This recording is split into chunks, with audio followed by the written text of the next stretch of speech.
የስንት ወር ደሞዝ ነው ያልሰጠችሽ? ትላንትና በግድ ያስፈረሙና የአንድ ወር ሰጡ። እሺ ብሩ ማለት ነው። ከዛ ልጁን በቃ ሁሉ ጊዜ ይፈክርብኛል። ምን እያለሽ? እገልሻለሁ፣ እሺ አይንሽን አውጣለሁ። በቃ ደግሞ ስትቀበሉ የምትፈርሙ ልጆች እባካችሁ ጥንቃቄ አድርጉ። ምክንያቱም ፈረማችሁ ማለት ወስጃለሁ ማለት ነው። በኋላ ወሰሽ አልወሰሽ ከፈረምሽ በኋላ እንደ ወሰሽ ነው የሚቆጠረው። አንዳንድ ክፉዎች አሉ።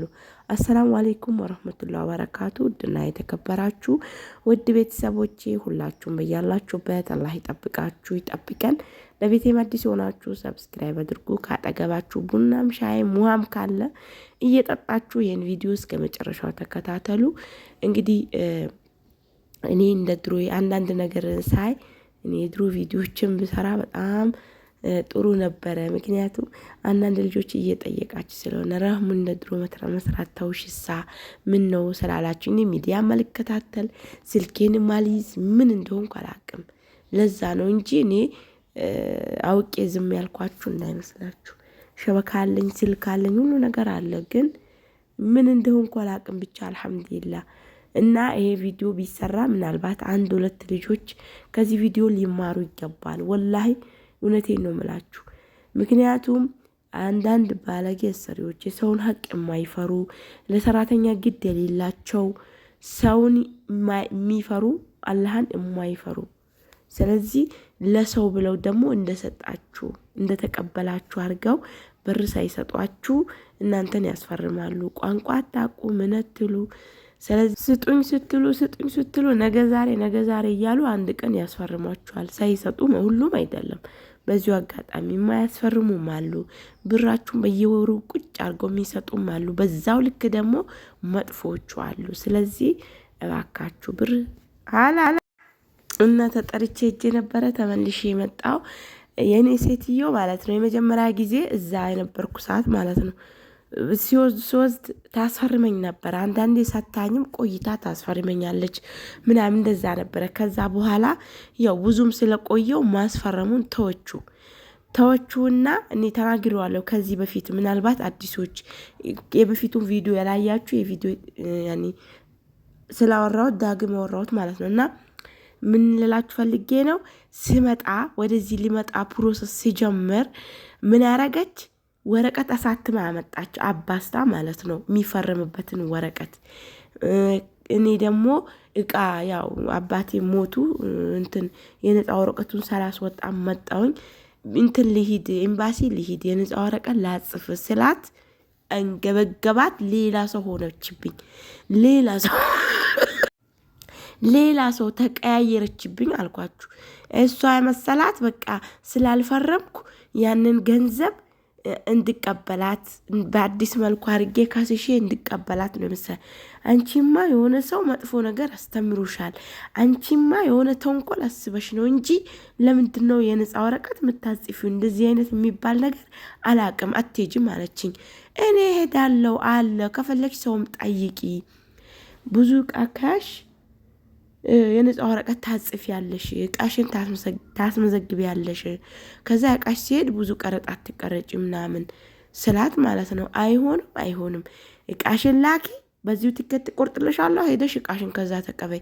ሴትዮ አንቺን እኮ የሚጠቅስሽ ነገር የለም ጉዳዩ እኔ ጉዳይ ነው ልሂድ ብያት ሄዳለሁ ብዬ ግግም ብዬባት ለመሄጃዬ ቀጠሮ አዘጋጀው። አባቴ ሞቱ በመሃል ከዛ ተውኩት በቃ መሄዱን ትቼ የቀጠሮም ሳይደርስ መጣው ማለት ነው።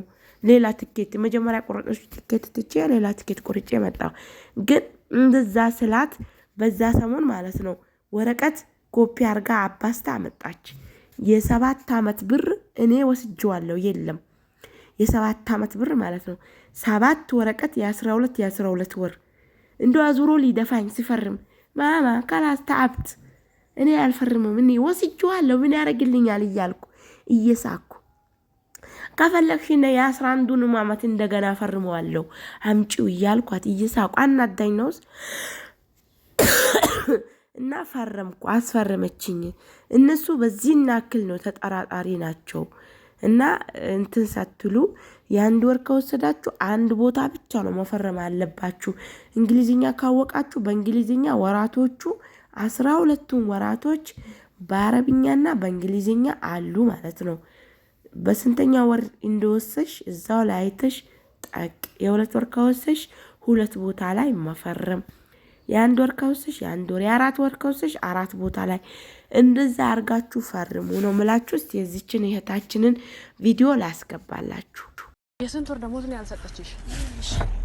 ትላንትና በግድ ያስፈረሙና የአንድ ወር ሰጡ። እሺ ብሩ ማለት ነው። ከዛ ልጁን በቃ ሁሉ ጊዜ ይፎክርብኛል። ምን እያለሽ?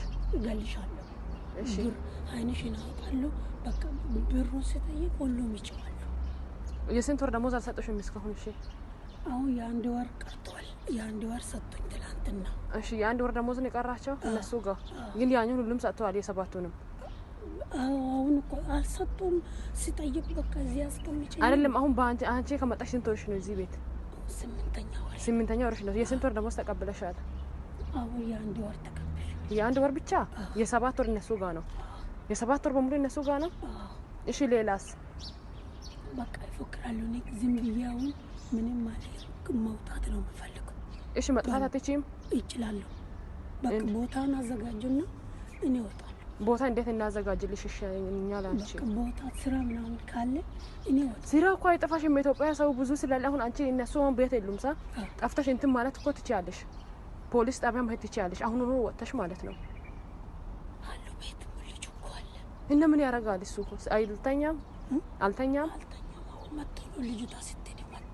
ምስኪን ወላሂ በጣም ነው የምታሳዝነው። ፊቷ ራሱ በቃ ምን ያህል እኔ ውስጧ ሰላም እንደሌለው ያስታውቃልና በመጥፎ ቤት ያላችሁ እህቶች አላህ ይጠብቃችሁ። አላህ እንግዲህ ይድረስላችሁ። ከማንም ከሰውም በላይ አላህ ነው የሚጠብቀው። አላህ ይጠብቃችሁ እላችኋለሁ። እና እንደዚህ አይነት ቤት በጣም ብዙ አለ፣ በጣም ብዙ ስንቶቹ አሉ። ስንት ጉድ ሰምተናል በሚዲያ ማለት ነው። እና ያው ጥሩ ቤት ያላችሁ በጥሩነቱ በጸባያቸው ይዛችሁ ስራችሁን ስሩ። ለመኖር ዝቅ ዝቅ አለ እና እስከሚያልፍላችሁ ድረስ አንገታችሁን ነፍታችሁ ስሩ። ችግር ውስጥ ደግሞ ያላችሁ ለችግራችሁ እንደምንም ብላችሁ መፍትሄ ፈልጉ። እናንተ ስትኖሩ ነው ሁሉም ነገር እንትን የሚለው የሚያስደስተው። ከሌለሽ የለሽም። ማንም መኖር አያቅተውም። ራሳችሁን እየጎዳችሁ እየራባችሁ እየጠማችሁ የምታገኙት ገንዘብ ምንም ዋጋ የለውም። ወላይ እዚህ ስትመጡ እንደገና እንደ አዲስ ነው በሽተኛ የምትሆኑት። ከባድ ነው። ብቻ አላህ ይሁነን ለሁላችንም፣ አላህ ይጠብቀን። ቡናችንን እየጠጣችሁ እንግዲህ ጣናችን አልቆብናል። ይሄ ጣን እንግዲህ ሊያልቅብኝ ነው ብዬ ወይኔ እያልኩ ነው። እንትኑ ተቃጥሎብኝ እዚህ ጣን ቤቱ ተቃጠለብኝ። 170 ብር ነው የሚገዛው። በጣም ደስ ይላል። እኔ ወደዋለሁ ሽታውን።